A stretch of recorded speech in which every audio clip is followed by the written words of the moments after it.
இந்த மனிதர் 85 முறை தாடி கத்திரிக்கிறார். ஒவ்வொரு முறையும் கத்திரிக்கும் போது அடுத்த கணம் தடிமனான தாடி வளர்கிறது. டேவிட் தன்னை தவறாக நினைத்தார். அவர் தொடர்ந்து சவரம் செய்து தாடி கத்திரித்தார். ஆனால் கத்திரித்த பிறகும் அவரது தாடி சுத்தமாகாமல் மேலும் தடிமனாக வளர்ந்தது. இறுதியில் டேவிட் தனது போராட்டத்தை விட்டு கடவுளின் திட்டத்தை ஏற்றுக்கொண்டார்.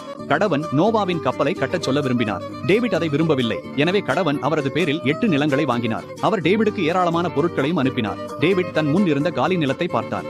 அவர் கப்பலை கட்டவில்லை என்றால் கடவுள் நிறுத்த மாட்டார். கடவுள் விரும்பியபடி டேவிட் தனது பிள்ளைகளுடன் சேர்ந்து கப்பலை கட்டத் தொடங்க வேண்டிய நிலைக்கு வந்தார். டேவிட் ஒரு வீடு கட்டுவது கூட தெரியாதவர். நோவாவின் கப்பல் பற்றி சொல்லவே வேண்டாம்.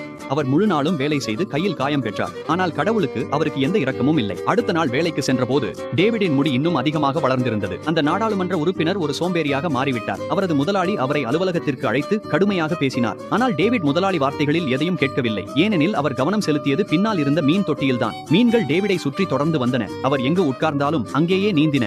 டேவிட் பைத்தியமாகி கொண்டிருந்தார். வேலை முடிந்ததும் அவர் வீட்டிற்கு பறந்து சென்று கப்பலை கட்டத் தொடங்கினார். கப்பல் முடிந்தவுடன் கடவுள் தன்னை விட்டுவிடுவார் என்று டேவிட் நம்பினார். டேவிடின் கப்பல் விரைவாக உருவம் பெற்றது. அது விலங்குகளை மட்டுமல்ல, மேலும்